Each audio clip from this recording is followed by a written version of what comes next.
2월 6일 네트워크 매거진 시작합니다. 서울시가 고양시와 인접한 마포구 상암동에 생활 폐기물 소각장을 추가 건립하기로 한 가운데 마포구 주민뿐 아니라 고양 시민들 반발도 만만치 않습니다. 고양 시민 대상 설명회에서도 반대 목소리들이 나왔는데 소각장 건립까지 과정이 순탄치 않아 보입니다. 첫 소식 노도일 기자입니다. 소각장 추가 결사 반대 손팻말을 든 주민들이 강당에 모였습니다.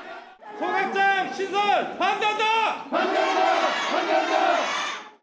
서울시가 고양 시민을 대상으로 개최한 주민설명회에서 소각장 추가 건립을 반대하고 나선 겁니다.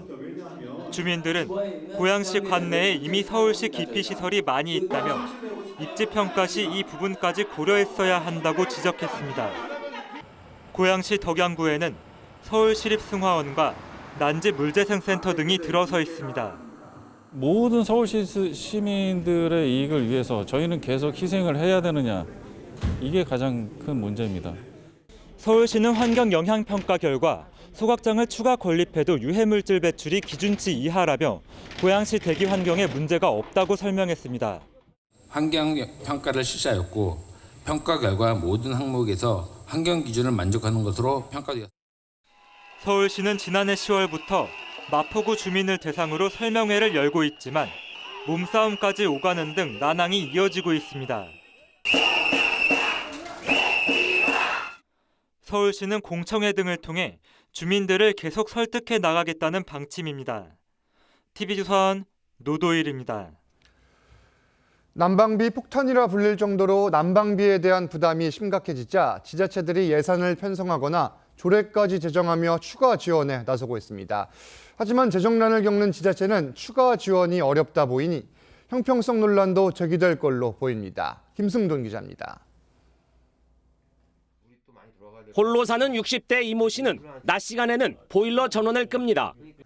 난방비가 지난달보다 2배 넘게 나왔기 때문입니다. 기초수급비 40만 원 가운데 10만 원을 난방비로 써야 할 형편입니다. 창문 닫게 되고 또 잘 때 아침에 이걸 안 켜고 자다 보니까 또 아침에 공기가 차가운지 잘 때를 모르는데 일어나면 최근 난방비가 급등하자 수원시와 성남시 등 경기도 지자체들이 정부 지원과 별도로 자체 지원에 나서고 있습니다. 취약계층은 가구당 10에서 20만 원, 사회복지시설에는 20에서 30만 원씩 난방비를 지원할 예정입니다. 재해구호기금 등을 활용하거나 추경 예산을 편성하는 방안을 검토 중입니다. 파주시는 전국 지자체 최초로 전 가구 난방비 지원에 나섭니다. 440억 원을 편성해 지역화폐로 가구당 20만 원씩 지급합니다. 지역화폐로 지급하는 생활안전지원금이 민생의 버팀목이자 지역경제에 온기를 넣어주는 역할을 해줄 것으로. 광명시는 난방비 지원 근거를 마련하기 위한 조례 제정에 착수했습니다. 하지만 재정이 열악해 추가 지원하기 어려운 지자체도 있어 지역별 형평성 논란이 또다시 불거질 우려도 나오고 있습니다. TV조선 김승돈입니다. 낮 기온이 영상을 회복하면서 남녘엔 봄 기운이 퍼지고 있습니다. 전남 광양에선 봄의 선물이라 불리는 고로쇠 수액 채취가 본격적으로 시작되는데 최근 일교차가 커지며 지난해보다 생산량이 많아질 걸로 예상됩니다. 정아람 기자입니다. 해발 600m 전남 광양 대무산 자락입니다. 수령 30년이 넘은 고로쇠 나무 수백 그루가 즐비합니다. 나무마다 줄기에서 맑은 수액이 나옵니다. 뼈에 좋다고 알려진 고로쇠 수액입니다. 아따 물맛 좋네. 고로쇠 수액은 일교차가 10도 이상으로 크게 벌어질 때 가장 잘 나옵니다. 또 추워질 거라는 예보도 있고 해서 지금 현재의 채취량은 작년보다는 좀 더 많이 나오는 것 같습니다. 최근 낮 기온이 오르면서 본격적인 고로쇠 수액 채취가 시작됐습니다. 올해 전남 7개 시군의 고로쇠 생산량은 126만 리터에 이를 전망입니다. 1.5리터짜리 생수병 84만 개 나눠 담을 수 있는 양입니다. 이 가운데 70% 정도가 전남 광양에서 생산됩니다. 광양 고로쇠는 전국에서 처음으로 산림청의 지리적 표시제 제16호로 등록됐고 현대화된 정제시설도 갖춰 농민 소득에 도움이 될 전망입니다. 미네랄 성분이라든지 다 과학적으로 증명이 된 거고요. 당도 다른 데에 비해서 굉장히 높다고 자부하고 있습니다. 전남 광양의 고로쇠 수액 채취는 오는 3월까지 이어집니다. TV조선 정아람입니다. 영어 공부를 위해 해외로 어학연수를 떠나는 청소년들이 많죠. 하지만 비용 문제로 선뜻 도전하지 못하기도 하는데 인천 강화군이 지역 중고등학생들의 어학연수 비용 90%를 지원하고 나서 눈길을 끌고 있습니다. 강석 기자입니다. 학생들이 잔디밭에서 오징어 게임을 합니다. 뒤늦게 움직인 한 학생은 아쉬워하며 게임에서 빠집니다. 강당에서는 노래 실력을 뽐내고 팀을 꾸려 아이돌 그룹의 춤도 춥니다. 지난달 태국 방콕의 한 국제학교에서 3주 동안 열린 어학연수 프로그램입니다. 인천 강화군의 중고등학생 79명이 참가했습니다.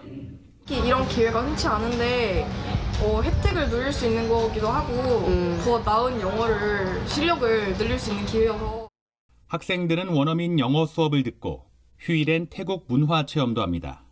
네, 평소에 영어에도 관심이 많고 다른 나라에 대해서 조금 더 배워보고 싶어서 참가를 했어요. 강화군은 글로벌 인재 육성을 위해 어학연수 전체 비용의 90%를 지원하고 대학생을 위한 장학관도 운영하고 있습니다. 장학관을 추가 건립하고 그다음에 학자금 대출도 전 국민 자녀로 확대하는 등 앞으로도 계속해서 교육 지원을 확대해 나가겠습니다. 강화군은 오는 9월까지 서울과 인천에 160실 규모의 장학관을 추가 조성할 계획입니다. TV조선 강석입니다. 올해부터 이웃사랑 기부제에 참여하면 연말 소득공제가 추가되는데 각 개인이 지자체에 일정 금액을 기부하는 방식입니다. 경북 구미시가 이 같은 기부제를 활용해 인접 지자체와 상호 협약을 맺고 기부 품앗이에 나섰습니다. 이심철 기자입니다. 경북 구미시청 직원들이 이웃사랑 기부제 참여에 서명합니다. 구미시 직원 34명이 전북 김제시에 각각 10만 원씩 기부하는 내용입니다. 전북 김제시청 직원들도 이웃사랑 기부에 나서 서로에게 기부금을 전달하기로 했습니다. 많은 분들이 고향사랑 기부제에 관심 갖기를 바라는 마음에서 기부에 동참하게 되었습니다. 구미와 김제시는 1998년 자매도시 결연을 맺었습니다. 지난해 김해 지평선 축제에 구미시가 방문하는 등 해마다 교류를 이어갔습니다. 올해는 이웃사랑 기부제에 나서며 영원하면 특산물도 기부 답례품으로 나눌 예정입니다. 우리 농산물도 김제에 알려지는 효과가 있고 또 김제 특산물도 우리가 더 친숙하게 되는 계기가 됩니다. 구미시는 인접한 상주와 칠곡, 김천시 등 3곳과도 이웃사랑 기부제 상호 협약을 맺었습니다. 생활권이 비슷한 이들 지자체 4곳은 앞으로 각 지역 축제에 서로의 홍보 부스를 설치해 교류를 확대하기로 했습니다. TV조선 이심철입니다. 계속해서 네트워크 매거진 초대석 시간입니다. 경기도 지자체 가운데 면적이 가장 넓은 곳이 양평군입니다. 양평은 강과 산이 많고 서울과도 가까워 주말이면 나들이 객들이 참 많이 찾고 있는데 전진선 양평군수 모시고 양평의 관광산업 활성화 방안에 대해 자세히 이야기 나눠보겠습니다. 안녕하세요. 예, 안녕하십니까. 자, 아침부터 먼 길 오시느라 고생 참 많으셨는데 일단 민선 8기 슬로건부터 볼게요. 양평은 관광이다 이렇게 잡으셨는데 어떤 의미가 있을까요? 저는 이제 민선 8기를 시작하면서 사람과 자연 행복한 양평이라는 슬로건을 만들었습니다. 예. 우리 수도권 주민 2,300만이 쉴 곳이 우리 양평이다라고 생각을 합니다. 우리 양평이 그동안 수도권 규제로 인해서 많은 어려움이 있었지만 이제 살 길이 있다, 관광이다라고 생각하고 관광을 키워가려고 합니다. 양평 관광에는 자연 관광이 있고요. 예. 농촌 관광도 있을 수 있습니다.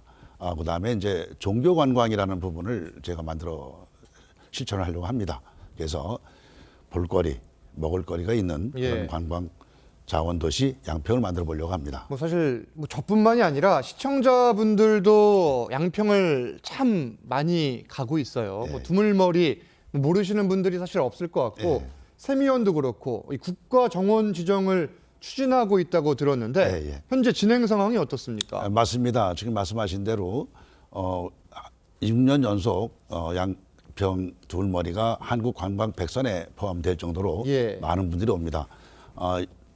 코로나19였지만 180만 명이 왔다고 합니다. 많이 왔네요, 진짜. 예, 예. 그래서 우리 지금 그 국가정원이 순천만하고 이제 지방에 한 분이 있는데 예. 우리 중부 지역에도 국가정원이 만들어져야 된다라는 분위기입니다. 그래서 우리 양평군에서는 세면이 또 두물머리가 반드시 국가정원이 된다고 생각을 하고 예. 우리 산림과가 있는데 산림과를 이제 정원 산림과로 만들었습니다. 그리고 이제 세면 대표이사를 수목원 아주 전문가로다가 임명을 했고, 예. 그다음에 이제 지역 주민들과 또 관련 그 기관들이 필요합니다. 그분들하고 MOU 체결하면서 추진위원회를 구성하려고 추진하려고 합니다. 여기에 또 지금 폐쇄된 군 훈련장의 경우에는 역사 문화단지를 또 조성하려고 예, 하잖아요. 이건 어떻게 진행 중이세요? 예, 우리 지평 막걸리가 요새 뜨고 있다고 그러는데 그 예. 지평의 고향이 지평입니다. 양평에 있습니다. 지평리죠? 예, 그렇습니다. 그 지역이 이제 역사와 문화가 이제 숨쉬는 지역입니다. 특히 이제 우리가 의병이 있었지 않습니까? 예. 그 의병의 고장이기도 합니다. 그리고 6.25 때는 그 중공군이 최남하해서 전투를 벌였던 곳으로 격퇴를 했던 그런 지역이기도 합니다.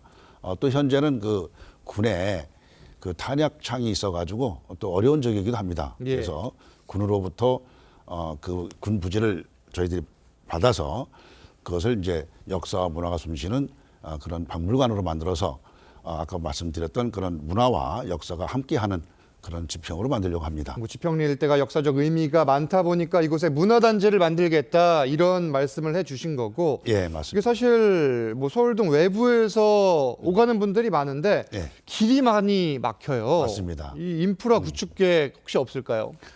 예, 양평을 가는 길은 이제 철도와 도로가 있는데요. 예. 철도는 이제 KTX가 양평에 쓰기도 합니다.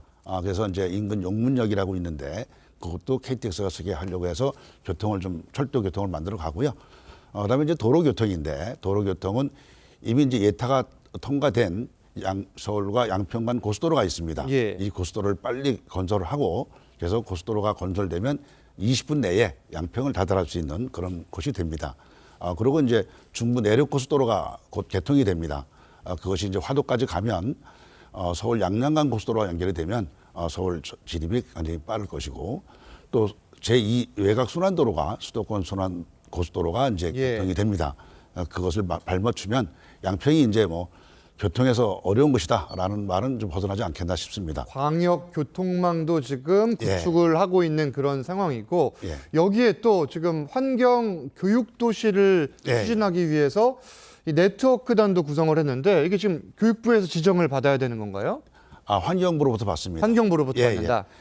우리 양평이 이제 아까 말씀드린 대로 자연 환경이 좋은 곳이고 규제가 많은 곳이지 않습니까? 그래서 갖추어진 자연 환경이 아주 대단히 많습니다. 이 관광 자연 환경을 관광과 교육으로 활용을 하고 또 재활용이라는 부분도 있습니다. 이런 부분에서 교육 도시로 환경 교육 도시 이렇게 가려고 합니다.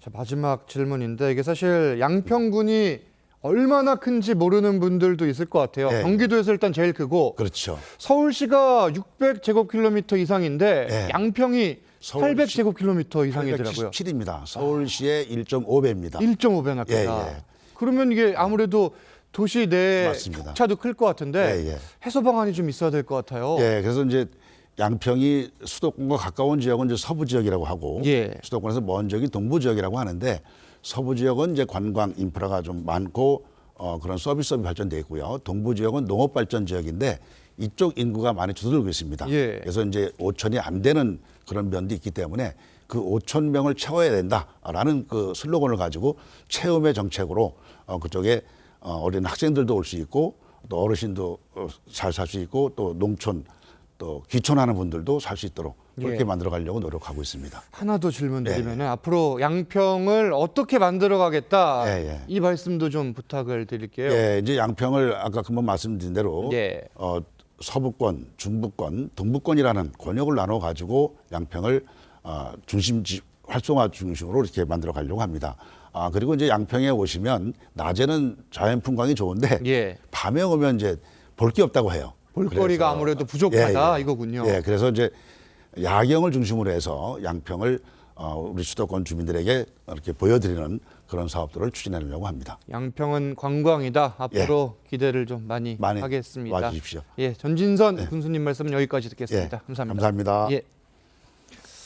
오늘 네트워크 매거진은 여기서 마칩니다. 저희는 다음 주 월요일에 다시 찾아뵙겠습니다. 감사합니다.